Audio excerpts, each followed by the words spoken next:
Uzaklığıdır geçmişin, ayaklarından saçına dizdiğim düğümler. Tırnak altlarında biriken kan, geleceğin ölüsüdür.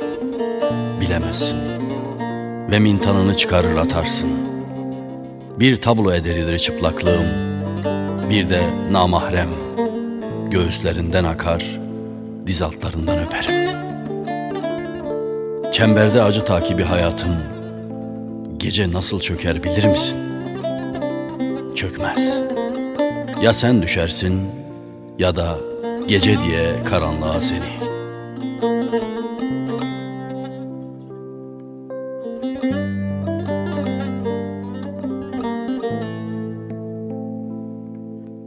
Hangi zaman dilimi kutsal sence?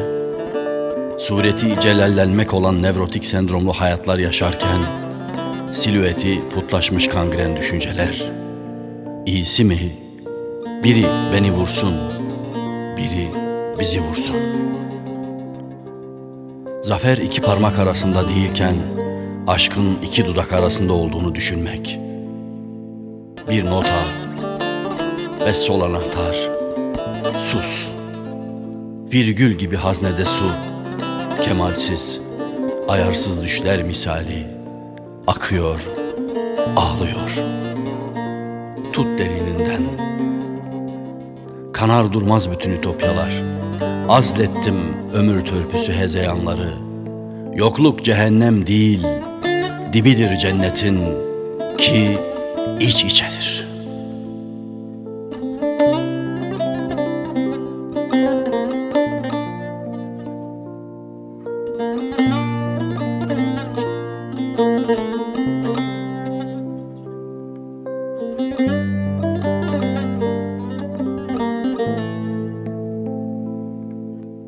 Şimdi gözlerimden dökülen nameleri dinliyorum.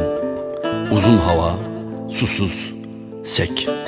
Ateş kümesi mutant yaşamlar.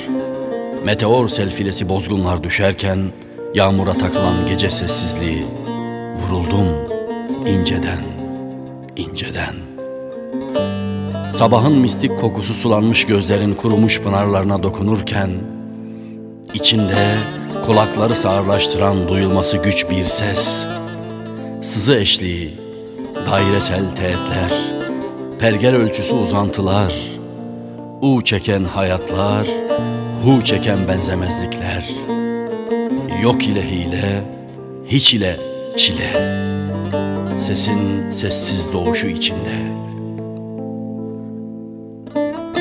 Kelimelerin sadeliğine, çıplaklığına inen duygular, yüklenebildiğin, öptüğün bazen ve bazen dokunmak isteği. Kötüsü mü? İyisi mi? Gel hasretleşelim. Gel hasretleşelim.